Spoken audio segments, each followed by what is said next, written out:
नमस्कार, मैं हूं सुबोध मिश्रा कृषि भूमि से। और सबसे पहले चर्चा शुरू करने से पहले मैं आपसे एक अनुरोध ही करता हूं कि सोने चांदी के अलावा अन्य कमोडिटी के बारे में जो बारीक जानकारियां हैं उनको जानने के लिए आसान भाषा में आप कृषि भूमि चैनल से जुड़े रहें। आप इसको शेयर करिए, लाइक करिए और सब्सक्राइब भी करिए।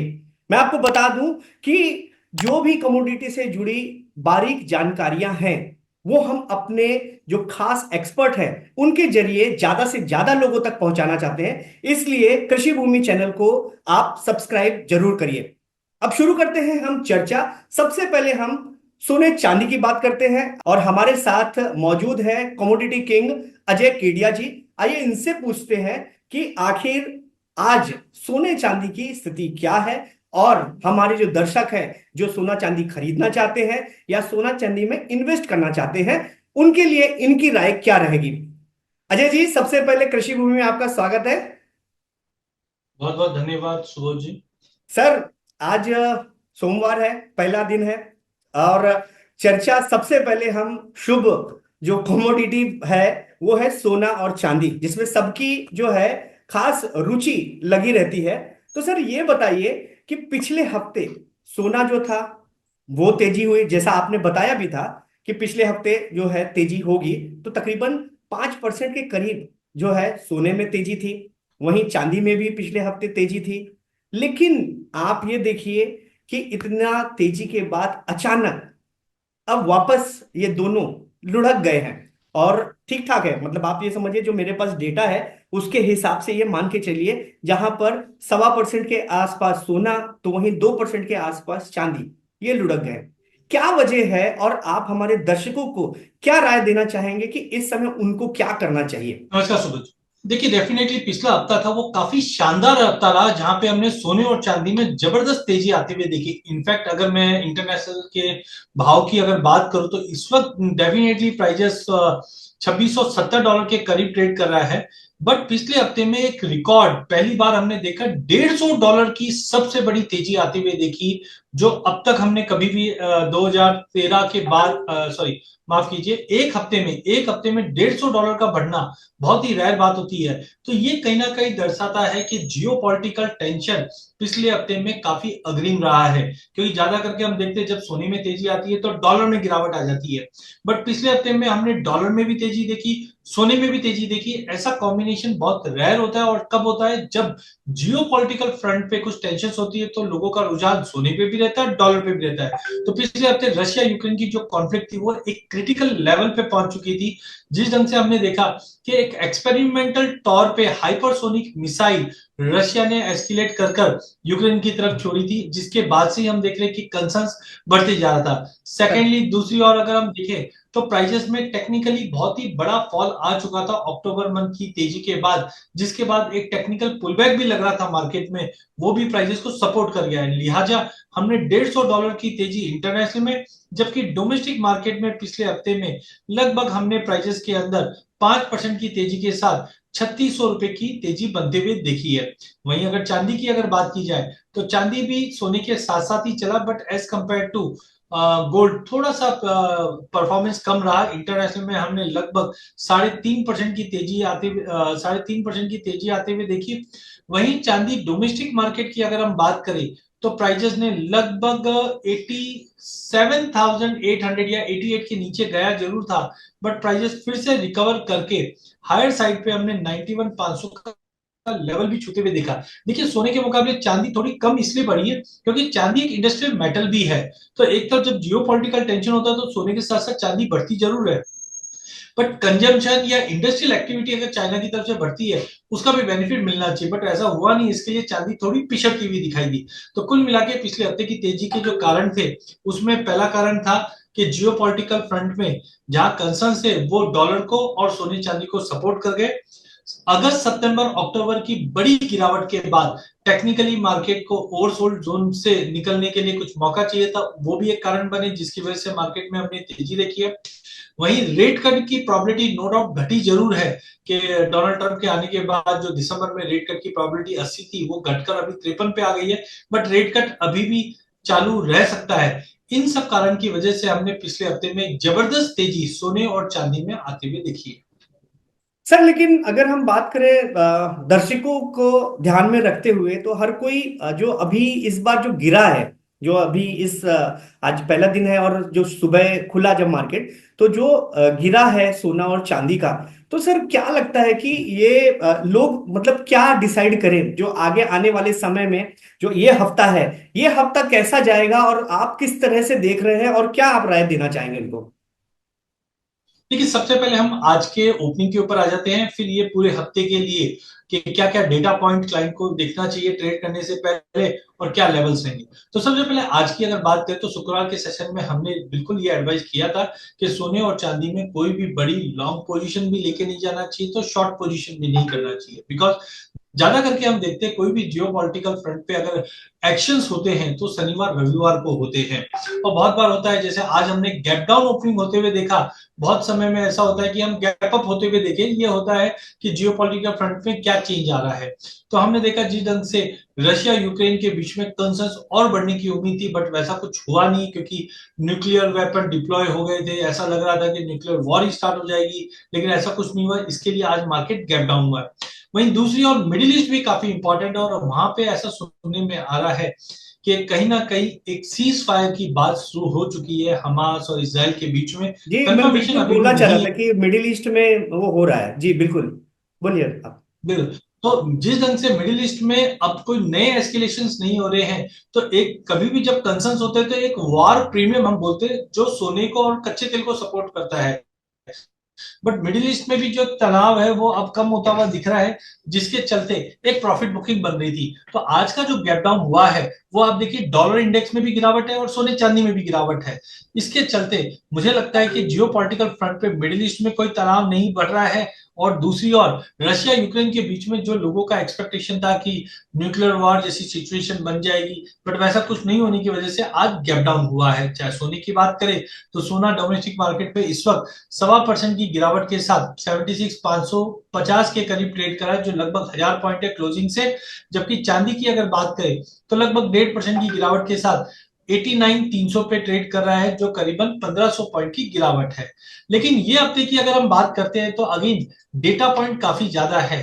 तो ये हफ्ते के अंदर हम देखें, सबसे पहले यूएस से हम कंज्यूमर कॉन्फिडेंस का डेटा देखेंगे, जिसमें भारी इंप्रूवमेंट बताई जा रही है। मैन्युफैक्चरिंग और होम सेल्स का डेटा रहेगा, जहां पे हम मिले जुले ही ट्रेड देखेंगे, लेकिन लोगों का ध्यान जो रहेगा वो एफओएमसी मीटिंग के मिनट्स के ऊपर रहेगा। ज्यादा करके जब ये मीटिंग्स होती है तो यहाँ पे हम सुनते हैं कि मॉनेटरी पॉलिसी पे एक्शन क्या रहेगा, क्योंकि दिसंबर में हम जानते हैं एक रेट कट तो पॉसिबल है फेड की ओर से, लेकिन जिस ढंग से पिछले 10 दिन के अंदर जो प्रोबेबिलिटी है रेट कट की वो कम होने की वजह से लोगों को चिंता है कि आगे जाके रेट कट नहीं होंगे, जिसके चलते भी सोने में आज गिरावट है। तो एफओएमसी की जो बैठक है वो मंगलवार रात बोल सकते हैं या बुधवार सुबह 12:30 बजे आएगा, जिसका इंपैक्ट मार्केट पे काफी पड़ेगा। इसके अलावा अनएम्प्लॉयमेंट क्लेम जहां पे बढ़ोतरी आ रही है, जो डॉलर पे दबाव रखेगा। साथ में हम देखेंगे कि पेंडिंग होम सेल्स का डेटा, चाइना से भी मैन्युफैक्चरिंग पीएमआई, तो डेटा काफी ज्यादा है, जिसकी वजह से पूरे इकोनॉमी पे इंपैक्ट मिलता हुआ दिखाई देगा। अब इसी का प्राइस पे अगर मैं बात करूं तो इस वक्त इंटरनेशनल सोना $2670 के करीब ट्रेड कर रहा है। 2723 का हाई लगाने के बाद बड़ा फॉल है। मुझे लगता है 2650 2640 एक तरह का अच्छा सपोर्ट रहना चाहिए गोल्ड को। वहीं अगर चांदी की अगर बात करें तो $30 का सपोर्ट रहेगा इंटरनेशनल में। रेजिस्टेंट की बात करें तो 2720 का रेजिस्टेंट रहेगा गोल्ड में, और 3140 का रेजिस्टेंट रहेगा चांदी में। पर ध्यान रखिए, लड़ाई का माहौल है, वॉलिटिलिटी अग्रीम है, तो वॉलिटिलिटी तो सिवियर होती हुई दिखाई देगी। बट एज ऑफ नाउ सोमवार मंगलवार हम बोल सकते हैं प्राइजेस थोड़े से साइडवे टू नेगेटिव रहेंगे।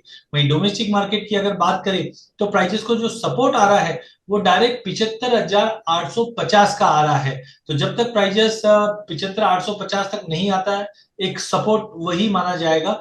और हायर साइड पे 77,500 का रेजिस्टेंट रहेगा। तो 75,850 से लेकर 77,500 का बड़ा दायरा रहेगा, क्योंकि मोमेंटम तो ज्यादा रहेगा। एंड लास्ट अगर चांदी की बात करें तो चांदी में सपोर्ट रहेगा 88,500 का, और रेजिस्टेंट रहेगा 92,500 का। तो 88 से लेकर 92,500 के बड़े रेंज में हम चांदी को भी ट्रेड करते हुए देखेंगे। सर, मैं एक मेरे दोस्त है, उनके बारे में आपसे बात करना चाहता हूं, क्योंकि वो आपसे बोल रहे थे कि भाई आप कमोडिटी किंग अजय केडिया जी से बात करते हैं। तो उनकी क्या है, उनके घर में है शादी। तो अभी बहुत बेसिक ये है कहानी कि उन्होंने ये पूछा कि उनके यहाँ पर है 4 दिसंबर को शादी है। तो अभी कैसा है कि एक हफ्ता है। तो अब उनके लिए आप जरा बताइए कि उनके जैसे जो लोग हैं, तो वो इस हफ्ते पे जो है सोना खरीदे, चांदी खरीदे या ना खरीदे, गहने बनवाए ना बनवाए, या फिर आगे के लिए थोड़ा सा टाल दे। देखिए सुबोध जी, हमें समझना है जब भी हम सोने को बाय करते हैं तो सोने को बाय करते हैं तो उसका ऑब्जेक्टिव क्या है।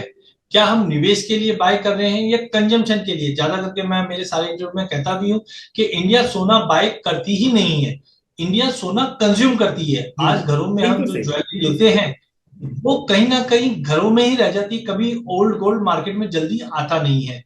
तो एक कंजम्पशन है, तो शादी एक कंजम्पशन का त्योहार है जहां पे सोने और चांदी को हम कंज्यूम करते हैं।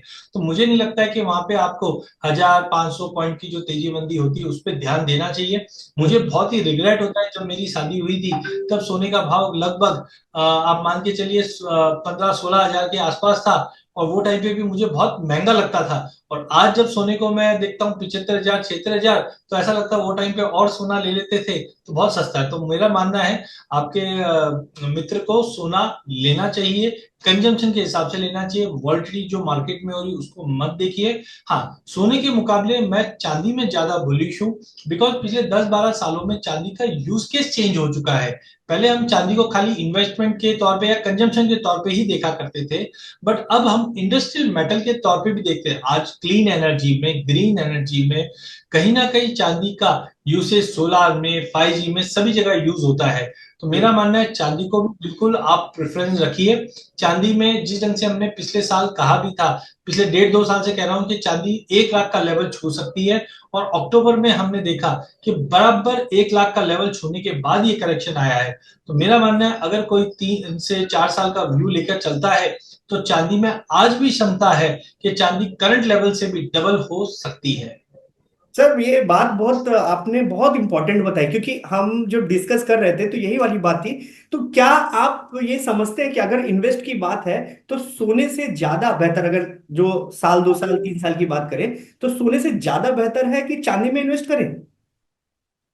बिल्कुल सुबह जी, इसके लिए एक मापदंड है। जैसे आज हमें बुखार होती है तो हम थर्मामीटर को लेते हैं और उस पे एक नंबर्स लिखा रहता है कि अगर बुखार 100 डिग्री के ऊपर निकल जाती है तो हम बोलते हैं बुखार बहुत सीवियर है, 100 के नीचे होती है तो हम बोलते हैं ठीक है, गर्म है। तो सिमिलरली इसका एक बैरोमीटर है जिसको हम बोलते हैं gold silver ratio. Gold silver ratio को कैसे कैलकुलेट किया जाता है, आपको सोने के भाव डिवाइड बाय चांदी का भाव अगर आप करोगे तो आपको रेशियो मिलेगी। उदाहरण के तौर पे सोने का भाव इस वक्त करीबन 76,575 है, तो हम बोलते हैं 76,500 का भाव है। वहीं अगर चांदी की अगर बात करें तो 89,300 का भाव है। अगर सोने के भाव में अगर चांदी का भाग लगाते हैं आप तो आपको मिलेगा रेशियो जो लगभग 86-50 के करीब है। तो अगर आप पिछले 50 साल का डेटा देखते हैं तो जी। ये रेशियो नीचे में नीचे हमने 32 का भाव देखा है 2011 के अंदर, और ऊंचे में ऊंचा हमने 90 का भाव ही देखा था। नो डाउट कोविड के समय ये रेशियो 128 तक चले गई थी। तो जब भी ये रेशियो में जंप आता है तो हम बोलते हैं लोगों को सोने का प्रेफरेंस ज्यादा है। और सोना कब खरीदा जाता है, जब डर का माहौल हो। कोविड में डर हम्म। का माहौल था इसलिए ये रेशियो 128 तक पहुंच चुकी थी। हाँ। लेकिन अब ये रेशियो 90 से नीचे की तरफ आ रही है धीरे धीरे। तो जब ये 90 से नीचे की तरफ आती है तो इसका पिछले 50 सालों का जो एवरेज है वैसे जाता है 64-65 के करीब। बट मुझे लगता है अगर ये 70 का भी भाव मिल जाता है रेशियो, इसका हम्म। मतलब है सोने के मुकाबले चांदी आउट परफॉर्म करेगी। अब वो क्यों करेगी उसके कारण मैं बता देता हूं। सबसे पहले हम ईटीएफ के अंदर बाइंग देख रहे हैं। जैसे पहले हम देखते थे कि लोग खाली कंजम्पशन के लिए चांदी लेते थे, बट अब इन्वेस्टमेंट के तौर पे भी लेते हैं, जिसका मतलब है ईटीएफ म्यूचुअल फंड में। आज हम देखते हैं कि पहले एक नारा हुआ करता था mutual fund is subject to market risk, और लोग म्यूचुअल फंड से दूर भागते थे। लेकिन 2013 में रेगुलेटर ने बहुत ही अच्छा काम किया और वहां पे हमें नारा दिया गया कि म्यूचुअल फंड सही है। और आज रिजल्ट हम देखते हैं कि म्यूचुअल फंड सही सुनते ही आज 25,000 करोड़ का एसआईपी हर महीने आता है। तो सिमिलरली 2014 के बाद गवर्नमेंट ने और रेगुलेटर ने समझा कि लोगों को निवेश के लिए भी बुलियन चाहिए, तो gold bond, silver ETF, gold ETF ये सब भी आए। तो निवेश के लिए ईटीएफ के अंदर लोगों का रुझान बढ़ा है, इंडियन मार्केट में भी काफी ईटीएफ लॉन्च हुए और बेहतरीन रिटर्न मिल रहा है। दूसरा, 15 साल पहले, 10 साल पहले चांदी का कोई इंडस्ट्री ज्यादा यूज नहीं हुआ करता था, खाली फोटो खींचकर हम वो धोने में यूज होती थी। बट अब आप देखोगे तो clean energy, green energy, good conductor, solar panel, EVs के अंदर, ये सभी में हम देख रहे हैं चांदी का यूसेज बढ़ा है, तो कंजम्पशन बढ़ना चालू हुआ है, वो भी चांदी को सपोर्ट कर रहा है। तीसरा, इसके अंदर हम देखते हैं कि जो चांदी की माइंस है, इनके आउटपुट में कोई भी इजाफा नहीं हुआ है पिछले 5 सालों में। एंड सेकेंडली, यहाँ पे जो कॉस्ट है माइंस का, वो कंटिन्यू बढ़ रहा है, जिसकी वजह से भी चांदी के आउटपुट में कमी है। चौथा, जो इन्वेंट्री कॉमेक्स की वेयर हाउस में है, वहां पे भी हमने कंटिन्यू ड्रॉप आते हुए देखा है। पांचवा, जिस ढंग से डी डॉलराइजेशन चल रहा है, तो लोगों का रुझान गोल्ड और चांदी की तरफ ज्यादा बढ़ते जा रहा है। तो इन सब कारण की वजह से मुझे लगता है, कारण तो और भी है, बट इन सब कारण की वजह से मुझे लगता है कि सोने चांदी में दोनों में तेजी रहेगी अगले 1 साल, लेकिन चांदी उससे ज्यादा प्रिसीड करेगी, क्योंकि गोल्ड सिल्वर रेशियो में मुझे परफेक्चुअली अगर लंबे समय की बात करें तो रेशियो मुझे लगता है कि 70-72 तक आएगा। इसका मतलब है चांदी ज्यादा आउट परफॉर्म करेगी सोने के मुकाबले। सर एक सवाल, इतनी सारी बात हुई, एक सवाल बड़ा मन में आ रहा है, लोगों से भी बात हुई। अभी साल का आखिरी महीना भी आने वाला है, दिसंबर, अब बस 5 दिन रह गए। सर क्या लगता है, सही वक्त है अभी सोना और चांदी खरीदने का, या थोड़ा रुका जाए, थोड़ा और सस्ता होगा, जैसे लोगों के दिमाग में चलते ही है। अभी आपने भी थोड़ी देर पहले कहा कि शादी के टाइम पर लगा था कि और है। तो आपको क्या लगता है, ये जो महीना, 2 महीना, 3 महीना, टिल मार्च तक की भी अगर हम बात करें, क्या लगता है कि ये समय सही है, या थोड़ा और रुका जाए, या और सस्ता होगा या महंगा होगा? क्या लगता है सर? देखिए सुबोध जी, गिरता हुआ सोना किसी को पसंद नहीं आता। जब गिरता है तो हमें लगता है और नीचे आएगा और नीचे आएगा। और बढ़ता सही हुआ है। सोना, आप देखिए, जब जब सोना बढ़ता है, जब तक निवेश और बढ़ती है। उदाहरण के तौर पे जब वेरी ट्रू। ड्यूटी के अंदर 9% का एडजस्टमेंट था और सोने में जबरदस्त गिरावट आई थी और हमने 66 के आसपास भी आते हुए देखा, किसी ने बाय नहीं किया, सबने सोचा और नीचे आएगा और नीचे आएगा।